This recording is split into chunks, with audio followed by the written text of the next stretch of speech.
અને તમારું જે આખું ગ્રાઉન્ડ છે, આગળનો ભાગ, પાછળનો ભાગ, સ્વિમિંગ પુલ વાળો એરિયા પણ બુક કરી રાખો.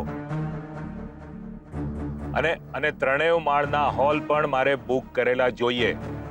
માસુકભાઈ તો મોટા મોટા પ્લાન કરી રહ્યા છે. મોટા ભાઈ તો મર્યા, આપણે શું? અરે હા ભાઈ હા, તમે ચિંતા નહીં કરો. એને અરે આટલા બધા લાખો રૂપિયામાં તમારા 1-2 લાખ ક્યાં દેખાવાના છે? હા, મેં તમને કહ્યું ને, બુક કરો એટલે બુક કરી નાખો. એડવાન્સમાં હું મોકલાવી દઈશ પૈસા ભાઈ. હા, ઓકે.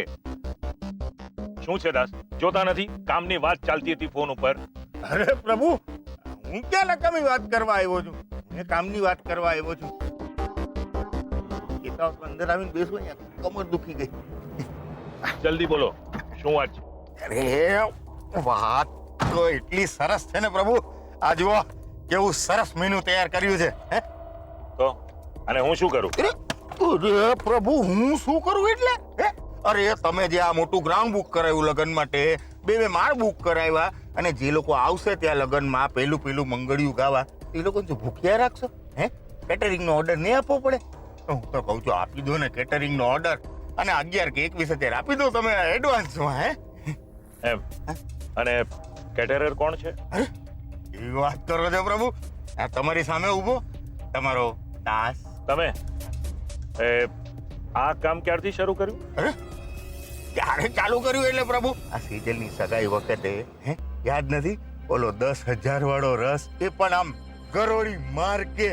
હે યાદ છે કે નહીં? હે તો પછી એ સિક્રેટના નામ પર જ ઓર્ડર તો મળવો જોઈએ નહીં? હે આ વખતે ગરોળી નહીં પડે એની ગેરંટી શું? લો પ્રભુ, એટલો તો આ ભગતની ભક્તિ ઉપર વિશ્વાસ રાખો. હે નહીતર હું છે ને અહીંયા આ ગાડીની સામે બેસી જઈશ. તમને સાચે કહું, જેમ ઓલા નરસિંહ મહેતાએ એમનો રાગ કેદાર ઓલો ગીરવે રાખેલો ને, એમ હું મારો ભરોસો ગીરવે રાખું તમારી પાસે. બસ આવું બધું કરવાની કઈ જરૂર નથી. ચાલો આપ્યો ઓર્ડર, પણ આ ડીશ 1500 થી 2000 ની નીચે તો ન જોવી. ના થાય ને પ્રભુ. હે પ્રભુ, એડવાન્સનું કેમનું કરશું આપણે? દાસ, આ બધું જમવાનું ને ખાણીપીણીની આ બધી જે જવાબદારીઓ છે ને, એ માથાકૂટ બધી છોકરી વાળાઓની. બરાબર. હા, તમે છોકરી વાળા છો, આ બાબતમાં હું તો માત્ર હાથ જોડી શકું છું. ચાલો બરાબર. હે પણ પ્રભુ, લગ્ન પછી તમારા ઘરે તમે હરક જમણ તો રાખશો જ ને? તો ઈ હરક જમણ નું એડવાન્સ સમજીને આપી દો. ચાલાક છો હા દાસ, બરાબર આ વાતને પકડી. પણ એક કામ કરીએ, પછી જોઈશું. હમણાં ખાલી લગ્નનું તો પતાવ્યું. ચાલ તો નીકળું એમ? ચાલ. ભલે. જય જીનેન્દ્ર પ્રભુ. પણ યાદ રાખજો. હે ઓલું એડવાન્સ નું યાદ રાખજો. જય જીનેન્દ્ર. એક વાર લગ્નનું પતાવી દઈએ, પછી જોઈએ કે કોનામાં કેટલો હરખ બાકી રહે છે.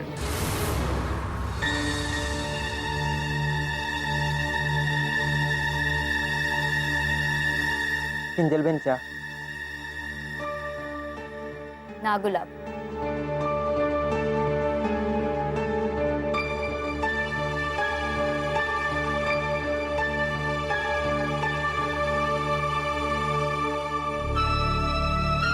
કિંજલબેન, આમ હારે કે નિરાશ થવાથી આ દુકાનનું પાટિયું થોડી પાછું લાગી જવાનું છે. મને ખબર છે, પણ આના માટે હું ઉત્કર્ષને ક્યારેય માફ નહીં કરું. એ ગુલાબ! અરે વાહ, ચા રેડી છે. હવે તો મારે પીવી જ પડશે.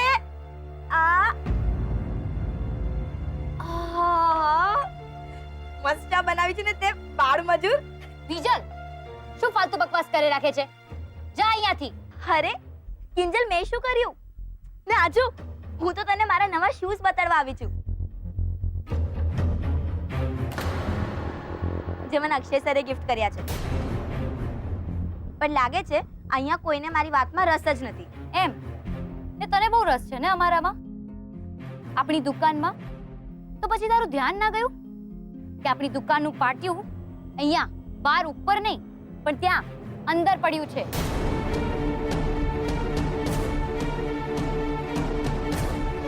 અરે આ કેવી રીતે થયું?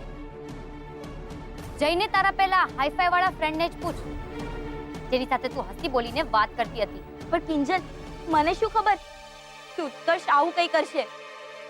હા, બરાબર છે. તને ક્યાં કઈ ખબર જ છે? તને દુનિયાની સમજ પણ છે બીજલ?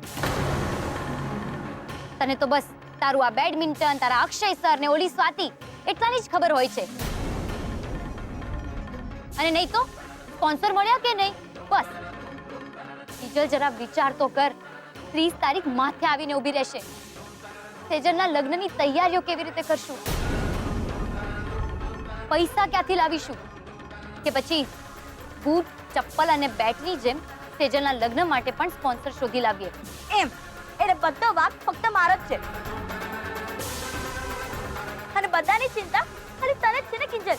હું તો આ કઈ છું જ નહીં. બીજલ, આપણે એક કામ કરીએ, આપણે આ બધું ડિસ્કશન છે ને પછી કરીએ. અને મારી બીજી વાત સાંભળી લે, આ શૂઝ પહેરવાની કોઈ જરૂર નથી. આપણે બીજાની આપેલી ગિફ્ટ નથી જોઈતી. જા.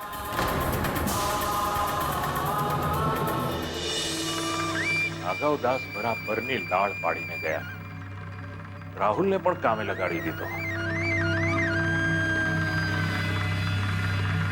હજુ સુધી આ બાબત રૂપેશનું કઈ રિએક્શન આવ્યું નહીં. આ બધું શું છે પપ્પા? તમે ક્યાં હતા? ત્યાં જુઓ. આનો મારે શું અર્થ સમજવો? કેમ ભાઈ, શું થયું? સરસ છે કંકોત્રી. તને આની ડિઝાઇન ન ગમી? ડિઝાઇનની કોને પડી છે અહીંયા? પણ તમે એક વાતનો જવાબ આપો કે કોને પૂછીને તમે અમારા લગ્નની 30 તારીખ નક્કી કરી? સૌથી પહેલા તો તું એકદમ શાંત થઈ જા. હા, એકદમ શાંત. જો હવે તારા લગ્ન થવાના છે તો થોડો જવાબદાર બન, થોડો ગંભીર થા. બાપની સાથે કઈ રીતે વાત કરવી ને એ પણ શીખી જા. હા, નહીં તો તારા આવનાર બાળકો તારી સાથે પણ આવું જ વર્તન કરશે, સમજો ને? અને રહી વાત આ તારીખની, તો આ તારીખ મેં એકલાય નક્કી નથી કરી. આપણા મહારાજે આ નક્કી કરી છે. એ પણ તમારા બંનેની કુંડળી જોઈને આ તારીખ સેટ કરી છે. ઓકે, રહેવા દો તમે. સેટની વાત કરીને બધું અપસેટ કરવા પર ઉતરી આવ્યા છો તમે. કમાલ કરે છે દીકરા તું. તે પસંદ કરેલી તને ગમતી છોકરી સાથે હું લગ્ન કરાવું છું તારા. અરે, કોઈ બીજી છોકરીનું નામ આમાં નથી લખ્યું, જોઈ લે. હા, એક બાપ તરીકે મારી પણ કઈ હોશ તો હોય ને. બધા નાટક કરવાના બંધ કરો તમે. આ બધું શું કામ કરો છો ને એ આખી દુનિયાને ખબર છે. હું તમને કહી દઉં કે મને તમારો આ નિર્ણય મંજૂર નથી. એટલે એમ કે કંઈ પણ થઈ જાય, પણ આ કંકોત્રીમાં છપાયેલી તારીખ અને મુહૂર્તમાં હું લગ્ન નથી કરવાનો એટલે નથી કરવાનો. આ બધું તું શું બોલે છે? અરે, લોકો શું કહેશે? અરે, તેલ લેવા ગયા લોકો. લોકોને જે વિચારવું હોય એ વિચારે. બાકી ત્યાં સેજલના પપ્પાની હાલત હું જોઈને આવ્યો છું. આમ અચાનકથી આવી પડેલા લગ્ન અને લગ્નના ખર્ચાનું વિચારીને એકદમ ગભરાઈ ગયા છે બિચારા. ચિત્તભ્રમ જેવી હાલત થઈ ગઈ છે એમની. અને હું તો એમને એ પણ કહીને આવ્યો છું કે જો 30 તારીખે લગ્ન માટે એમની 1% પણ ના હોય ને, તો હું લગ્નના માણવામાં પગ પણ નહીં મૂકું.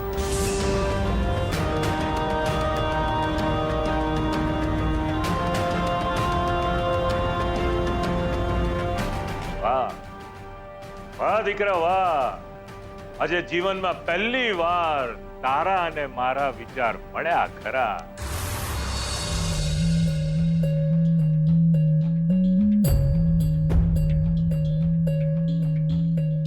અમને નથી લાગતું કે અમારાથી 30મી પહોંચી. મોહનભાઈ, મને લાગે છે કે આપણે આ લગ્નનું માંડી જ વાળી. મોહન પાસે કાંઈ નથી. મોહન સાવ ખાલી કમ છે. ટન ગોપાલ છે મીરા.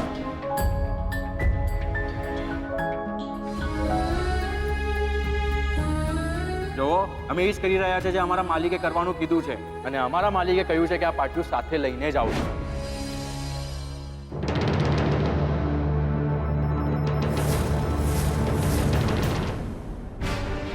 શું કામ કર્યું તે આવું? હા, શું કામ ઉતરાવી મારી દુકાનનું પાટિયું? બોલ, જવાબ આપ મને. શું તે તારી દુકાનનું પાટિયું ઉતરાવ્યું? તું મને ગાંડો સમજે છે? આ દુકાન મારી છે અને મેં તને ભાડે ચલાવવા આપી છે, તો તું પાટિયું તો લગાવે જ ને. હવે આ બધા નાટક કરવાના રહેવા દે. તું ડબલ ગેમ રમતો થઈ ગયો છે. ડબલ ગેમ રમતો. ના ના કિંજલ, હું સાચું કહું છું. સાચું કે છે? મેં મારી સગી આંખે જોયું છે અને સગા કાને સાંભળ્યું છે કે તે તારા માણસોને અહીંયા મોકલેલા આ દુકાનનું પાટિયું ઉતારવા માટે. કેમ ઉત્કર્ષ, કેમ? અને હવે હું તારી કોઈ વાત નથી સાંભળવાની. બસ. ના કિંજલ, મેં આવા કોઈ ઓર્ડર આપ્યા જ નથી. અને મને આ બાબત સાચે જ કઈ ખબર નહોતી. હું સાચું કહું છું. હું તો ફક્ત ને ફક્ત મારું ભાડું લેવા આવ્યો હતો. ભાડું? ભાડું જોઈએ છે? નહીં મળે ભાડું, સમજો? અને હા, આ વખતે તે નિયમ તોડ્યો છે એટલે હવે એ નિયમની સજા પણ તું જ ભોગવીશ. ભાડું નહીં મળે એટલે નહીં મળે. અને હા, તે મારા પપ્પાને ધક્કો માર્યો હતો ને, ધક્કો મારીને અહીંયાથી બહાર કાઢી મૂકેલા ને, તો now you get out.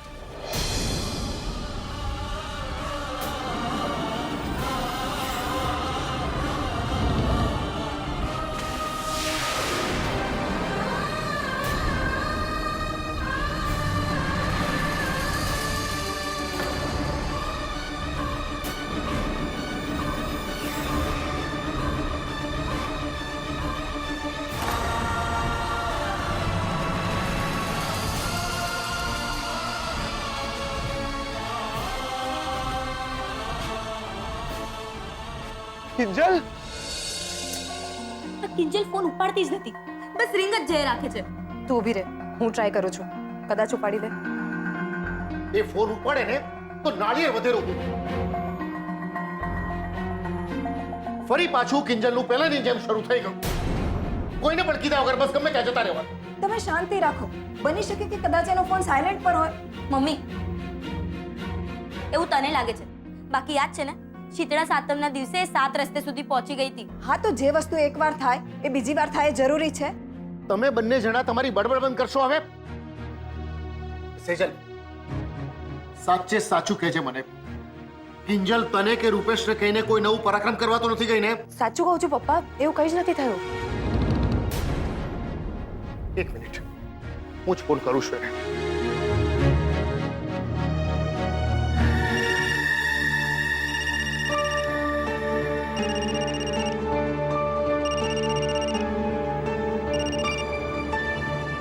હા સાહેબ, બોલો. કિંજલનો ફોન તે કેમ ઉપાડ્યો?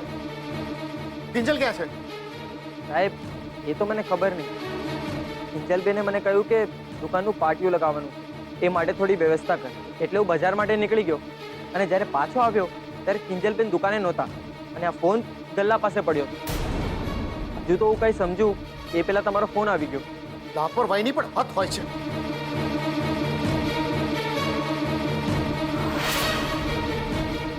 ક્યાં ગોતીશું હવે કિંજલને?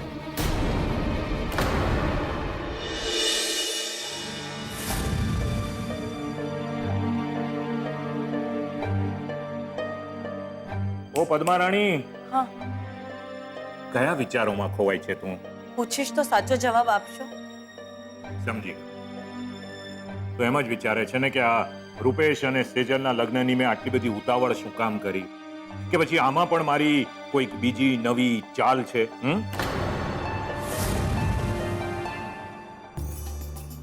પદ્મા, આવ.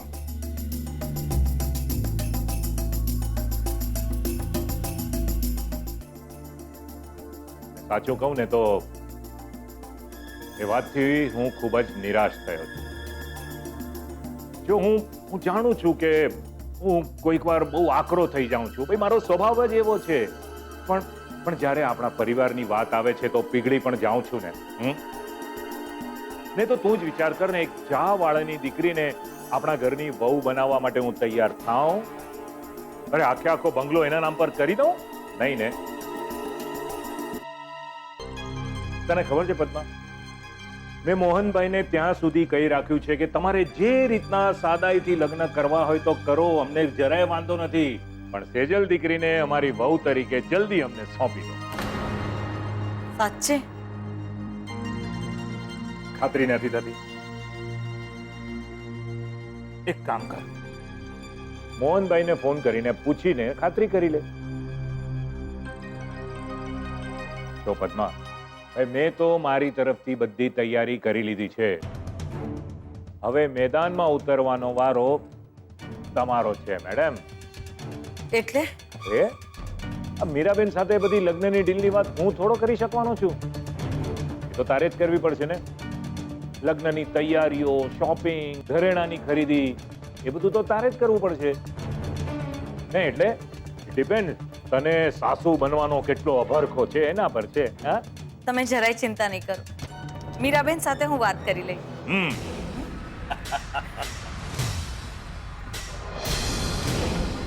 હું ચિંતા શું કામ કરું? ચિંતા તો હું કરાવડાવી. ચાવાળા એના આખા પરિવાર. કિંજલને શોધવા જાઉં છું. મહેરબાની કરીને તમારા મોબાઈલ હાથ વગર રાખજો, કહી દઉં છું. હા, પણ તમે સેજલને સાથે લેતા જાઓ, એટલે અમને તમારી ચિંતા ના રહે. ઠીક છે. હા પપ્પા, ચાલો હું તમારી સાથે આવું અને શોધવાની શરૂઆત આપણે દુકાનની આસપાસથી કરીશું. ગુલાબે કહ્યું તો ખરું કે કિંજલ દુકાને નથી.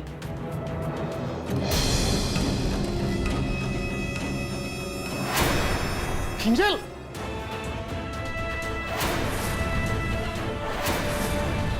કિંજલ બેસાડ એને. બીજા સાચવી લે. શાંતિથી બેસાડે ને. હા, સેજલ જા જઈને પાણી લઈ આવ. અને કિંજલ, શું થયું તને? હે, આમ અશક્તિ કેમ આવી ગઈ? મમ્મી બધું ઠીક છે, ચિંતા નહીં કર. લે પાણી પી. કિંજલ, આ માથામાં શું આવ્યું તને? મને કંઈ યાદ નથી પપ્પા. મને બસ એટલું યાદ છે કે દુકાને ઉત્કર્ષ આવ્યો હતો અને મારી ને એની વચ્ચે બહુ બધી બોલાચાલી થઈ ગઈ. હું એને પૂછતી હતી કે તે મારી દુકાનનું પાટિયું શું કામ ઉતરાવ્યું, તું આવું બધું શું કામ કરી રહ્યો છે? ને એ મને કે મેં પાટિયું નથી ઉતાર્યું.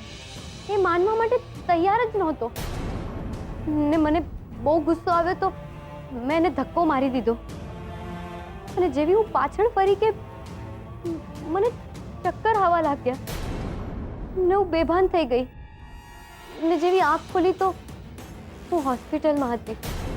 તો કિંજલ, તને હોસ્પિટલ કોણ લઈ ગયું હતું? લાઈક ઉત્કર્ષ તો તને પ્લીઝ બીજલ, ઉત્કર્ષનું નામ લેવાની કોઈ જરૂર નથી. નીરવે તો આપણને એની સારપ સાબિત કરીને બતાવી દીધી છે, પણ આ ઉત્કર્ષ એણે સાબિત કરીને બતાવ્યું કે એ પોતાની માણસાઈ ગુમાવીને બેઠો છે. જ્યારે કિંજલે પપ્પાને કહ્યા વગર કોન્ટ્રાક્ટ સાઇન કર્યો હતો ને, ત્યારે એણે સામેથી મને ફોન કરીને કહ્યું હતું, સેજલ ભાભી, કિંજલે કોન્ટ્રાક્ટ સાઇન કરી લીધો છે. તો આજે ફોન કરીને નહોતો કહી શકતો કે કિંજલ બેભાન થઈ ગઈ છે અને પાછો પ્રેમનો દાવો કરતો ફરે છે. કપાળ મારું. બસ બંધ કરશો હવે આ બધું. બીજા કિંજલને રૂમમાં લઈ જાઓ. ચલો.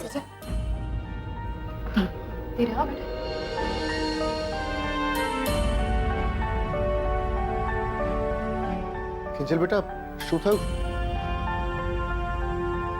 પપ્પા, હમણાં થોડા દિવસ પહેલા મારો એક્સિડન્ટ થયો ને હું હોસ્પિટલમાં હતી. ત્યારે શું મને નાકમાંથી લોહી નીકળ્યું હતું?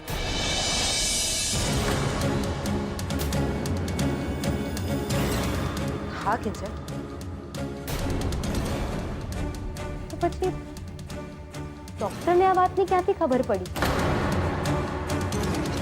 ડોક્ટરને તો હું પહેલી વાર મળી છું. તો પછી ડોક્ટરને કોણે કહ્યું હશે?